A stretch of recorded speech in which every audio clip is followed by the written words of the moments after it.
প্রিয় দর্শক, আসসালামু আলাইকুম। আপনারা সবাই কেমন আছেন? আশা করি আল্লাহর রহমতে আপনারা অনেক ভালো আছেন। বন্ধুরা, দেখতে পাচ্ছেন আমি আপনাদের মাঝে একটি ঔষধি গাছের শিকড় নিয়ে হাজির হয়েছি। বন্ধুরা, যে সমস্ত ভাইরা স্ত্রীর সাথে দীর্ঘ সময় সহবাস করতে পারেন না বা স্ত্রীর সাথে সহবাস করতে গেলে আপনার 2 থেকে 3 মিনিটের মধ্যে আপনার মাল বের হয়ে যায়, বন্ধুরা তাদের জন্যই আজকে আমি একটি ঔষধি গাছের শিকড় নিয়ে হাজির হয়েছি। বন্ধুরা, ঔষধি গাছের শিকড়টি যদি আপনারা কোমরে ধারণ করে তারপর যদি আপনার স্ত্রীর সাথে আপনি সহবাস করেন, তাহলে আপনার স্ত্রীর সাথে আপনি টানা 50 থেকে 60 মিনিটের মতো সহবাস করতে পারবেন। দুনিয়ার বুকে এমন কোনো নারী নেই যে আপনাকে লজ্জিত করে, আপনাকে পরাজিত করে ঔষধি গাছের শিকড়টি আপনাদের কোমরে ধারণ করার পর। বন্ধুরা, আপনারা অনেকেই আছেন যে বিভিন্ন ওষুধপাতি খেয়ে আপনারা কিন্তু ট্যাবলেট খেয়ে আপনাদের স্ত্রীর সাথে আপনারা সহবাস করেন।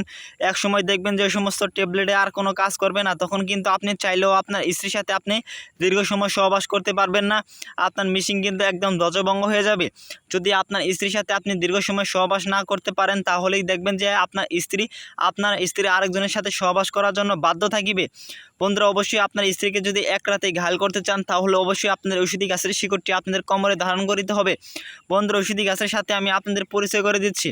এই ঔষধি গাছের নাম হচ্ছে চিনি চাম্পা গাছ। এই ঔষধি গাছটিকে বিভিন্ন অঞ্চলে বিভিন্ন নামে ডেকে থাকে। বন্ধুরা, আপনারা কিন্তু অনেকেই আছেন যে বিভিন্ন ওষুধপাতি গাছগাছালি আপনারা ব্যবহার করে থাকেন, কিন্তু আপনারা সঠিক নিয়মে ব্যবহার করেন না বলে আপনারা কোনো কার্যকারিতা পান না। অবশ্যই আমাদের সম্পূর্ণ ভিডিওটি দেখবেন এবং ঔষধি গাছের শিকড়টি নিয়মকানুন মেনে আপনাদের কোমরে ধারণ করিবেন। 100% আপনারা কার্যকারিতা পেয়ে যাবেন। বন্ধুরা, ঔষধি গাছের এই পাতাগুলো আপনারা দেখতে পাচ্ছেন। এই পাতাগুলো যদি আপনারা, যাদের অনেক ডায়াবেটিসের সমস্যা, তারা যদি ঔষধি গাছের এই পাতাগুলো আপনারা বেটে সকালবেলায় যদি রস করে, আপনারা যদি 1 চামচ রস করে তারপর সামান্য একটু মধু দিয়ে সেবন করেন একটানা 7 দিন, তাহলে আপনাদের ডায়াবেটিসের সমস্যা দূর হয়ে যাবে। বন্ধুরা, ঔষধি গাছের এই শিকড়গুলো দেখতে পাচ্ছেন। এই শিকড়টি আপনাদের তুলে নিতে হবে শনিবার অথবা মঙ্গলবার দিন সন্ধ্যার সময়। এই ঔষধি গাছটিকে তোলার জন্য সময় জানিয়ে আপনাকে কেউ না দেখে, যদি আপনাকে কেউ দেখে ফেলে, তাহলে কিন্তু আপনি কার্যকারিতা নাও পেতে পারেন। বন্ধুরা, ঔষধি গাছটিকে তোলার জন্য একজন হাকিম, একজন গুরুজির কাছ থেকে আপনাদের অনুমতি নিতে হবে। যদি আপনার কোনো পরিচিত ওস্তাদ বা হাকিম যদি না থাকে, অবশ্যই কিন্তু বন্ধুরা আমাদের কাছে ঔষধি গাছটিকে তোলার জন্য অনুমতি চাইতে পারেন। অবশ্যই আমরা আপনাদের অনুমতি দিয়ে দেব। বন্ধুরা, ঔষধি গাছটিকে তার আগে আমাদের চ্যানেলটি সাবস্ক্রাইব করে দিয়ে আমাদের সাথেই থাকবেন। বন্ধুরা, এই ঔষধি গাছটিকে আপনারা শনিবার অথবা মঙ্গলবার দিন আপনারা ঔষধি গাছটিকে তুলে নেবেন। তারপর ঔষধি গাছের শিকড়গুলো পরিষ্কার পানি দিয়ে ধুয়ে তারপর বাড়িতে নিয়ে যাবেন। বাড়িতে নিয়ে যাওয়ার পর একটি তাবিজ, বাজার থেকে একটি তাবিজ কিনবেন এক দামে। তাবিজটি আপনাদের এক দামে কিনতে হবে, কোনো দামাদামি করা যাবে না। যদি আপনারা কোনো দামাদামি করে তাবিজটি কেনেন, তাহলে কিন্তু আপনারা কোনো কার্যকারিতা নাও পেতে পারেন। তারপর আপনারা দামাদামি না করে একটি ঔষধি গাছের তাবিজ কিনে নেবেন।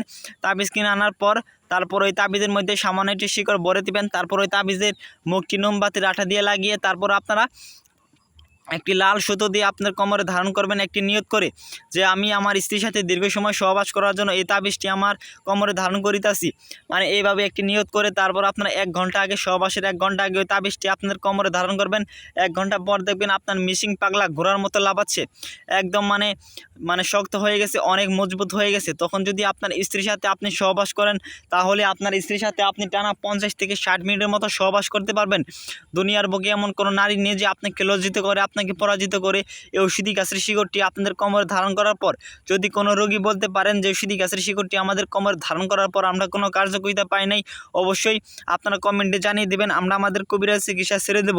বন্ধুরা, ভিডিওটি ভালো লাগলে অবশ্যই চ্যানেলটি সাবস্ক্রাইব করে দিয়ে আমাদের সাথে থাকবেন। ধন্যবাদ সবাইকে। আসসালামু আলাইকুম।